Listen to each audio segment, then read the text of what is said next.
The opening scene of movie, Rami now had to hunt the killers himself. Using a combination of tech tricks, he tracked all 4 mercenaries. His first target was a woman named Kate in Paris. She casually checked her phone, and Rami instantly traced her location. He followed her home, slipped into her apartment building, and even picked the lock after watching an online tutorial. As expected, she visited a clinic every day. Severe asthma, that's when her GPS signal started moving toward the building. Rami fled upstairs just in time. The next day, Kate was in the clinic's isolation chamber for treatment. The power suddenly went out. When the real doctor stepped out to check, another doctor walked in and locked the door. Rami, he switched her medicine to pollen, sealed the chamber, and watched her struggle for breath. He demanded to know where Holt, the leader of the kidnappers, was. Kate begged for her life, insisting she didn't know, only that a middleman contacted them. Before she could finish, she couldn't breathe anymore. Rami hesitated, then opened the chamber, but Kate pounced like a wild animal. She was a trained fighter. She knocked Rami down in seconds and ran. Rami chased after her with a gun, but just as he aimed, Kate was hit by a car and killed instantly. Rami calmly walked over, avoiding suspicion, grabbed her phone, and left. He packed his things and fled the city before the police connected the dots.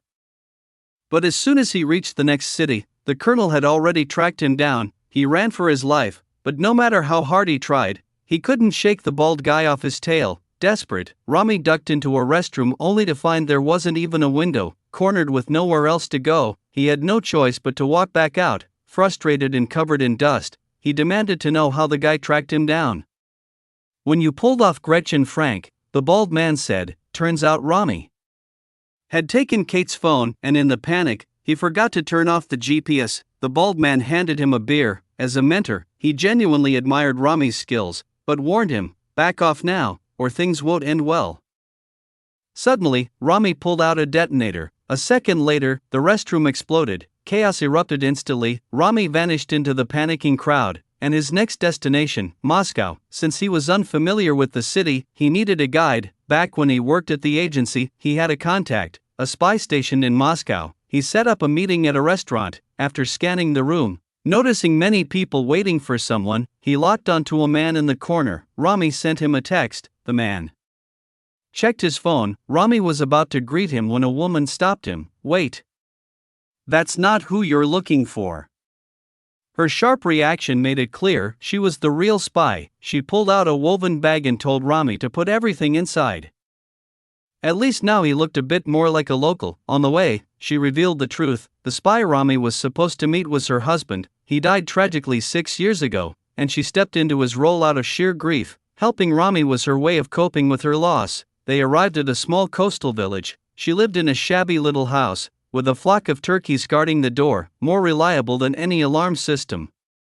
Together, spy and codebreaker, they quickly located target number 2, a robber named Mika, staying in a luxury hotel, featuring a crazy rooftop pool made of transparent glass, hanging dozens of meters above ground, perfect for Rami. He paid the staff to clear the rooftop. Then he built a pressure release device. That night, he tailed Mika into the hotel, but he didn't notice. The bald man was following him again. Mika lounged in the suspended pool, unaware. Rami had already placed the device between the double-layer glass. He confronted Mika with the detonator. "Tell me where Holt is, or I press this."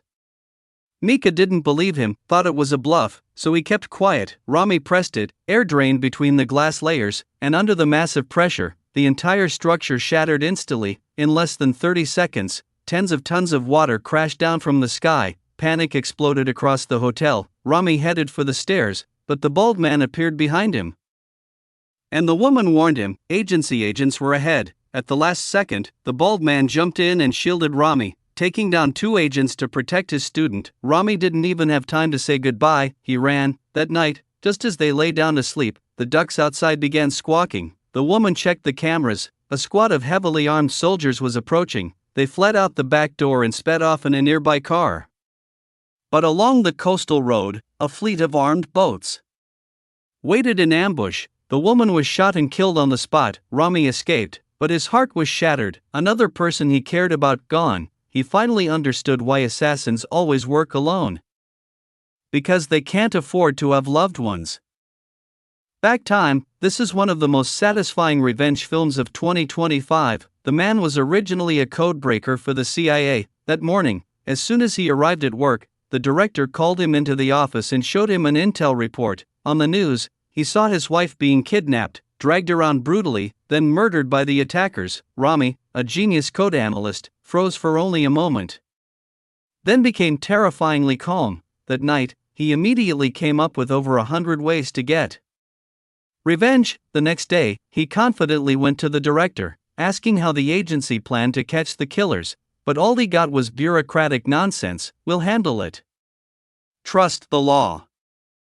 Rami couldn't wait, so he went home and hacked into the entire London surveillance network by himself. For a CIA decoding prodigy, it was child's play. He quickly found detailed info on the 4 kidnappers, all trained mercenaries. Yet even after hearing this, the higher-ups still refused to act. Instead, they claimed Rami was emotionally unstable and should see a psychologist. That's when Rami began to suspect his boss might be involved. Determined to uncover the truth, he accessed the classified archives and decrypted deleted files from the agency's recycle bin, and what he found shocked him. His director had been deliberately altering military operation reports. American drone strikes that killed civilians were rewritten as terrorist suicide attacks.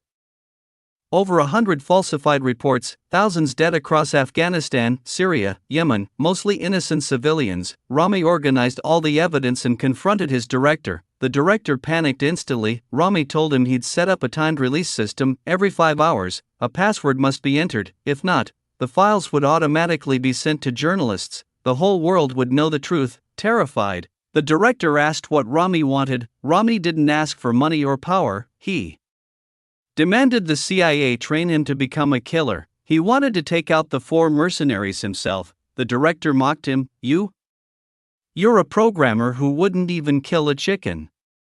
But with all that evidence hanging over his head, he had no choice but to agree. The CIA assigned a bald, retired colonel to train Rami. One look at him and you knew he was built of iron. Their first meeting, the colonel crushed Rami's ego immediately. "You couldn't even beat a 70-year-old grandma."